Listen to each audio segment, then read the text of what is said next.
In 2013 so far, more than 80 bills restricting voting rights have been introduced in 31 states. Now, not every obstacle is related to race, but anyone who says that racial discrimination is no longer a problem in American elections must not be paying attention. And despite the best efforts of many well-intentioned election officials, discrepancies in resources across precincts and polling stations still disproportionately impact African Americans, Latino, and young voters.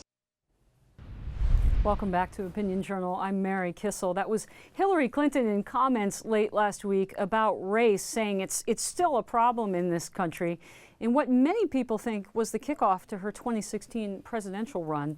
Political Diary editor and Fox News contributor Jason Riley joins me now. Jason, pretty strong words here out of Hillary.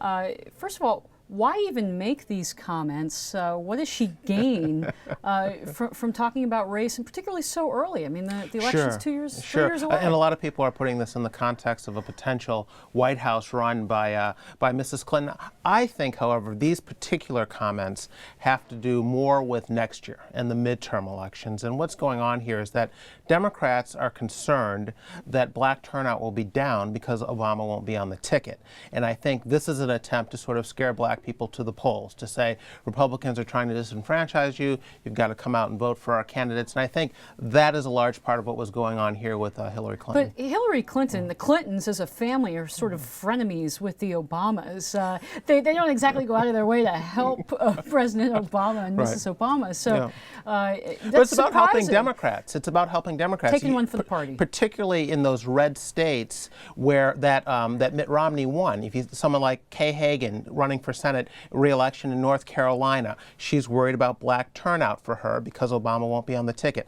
This could help her. That state just passed a voter ID law that what about might the help. facts of what she said about voter ID? Is it true that it disenfranchises blacks and other minorities? Well, there's been no evidence of that. This is speculation on the part of Mrs. Clinton and others who claim that voter ID laws depress black turnout. In fact, the trend has been since 1996 increased black turnout, and this has happened over a period when state after state after state has been passing voter ID laws. So there seems to be no evidence. In fact, in 2012, last year in the presidential election, black turnout, the rate of black turnout exceeded the rate of white turnout for the first time. And it happened not just overall nationally, but in those states with some of the strictest voter ID laws, like Tennessee and Georgia and so forth. So what is the message that the Democratic Party then is sending to minority communities when you get speeches like this? Are they being told,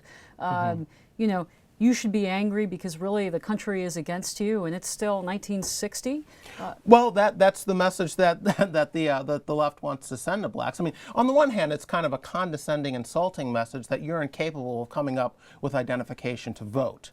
You poor black people. It's a sort of infantilization, I think, of black people and others who they claim are incapable of coming up with the requirements required to, you know, enter a federal building or get on an airplane or get a library card. You know, so that's a little bit insulting. But the game here is also that suspicions of voter suppression only work one way. Only Republicans are capable of this. We're all familiar with the Black Panther case that the Obama administration dropped, where you had a clear case caught on video of people armed standing in front of a voting booth in Philadelphia, intimidating people who were not going to vote Democrat. And so it only works one way for the left, this whole voter intimidation process. Apparently, Democrats are incapable of it. Well, and the irony is that the civil rights leaders in the 60s wanted equal application of the law, not the law tipped in one direction. It's sad. Political Diary editor and Fox News contributor Jason Riley, thanks for being with us.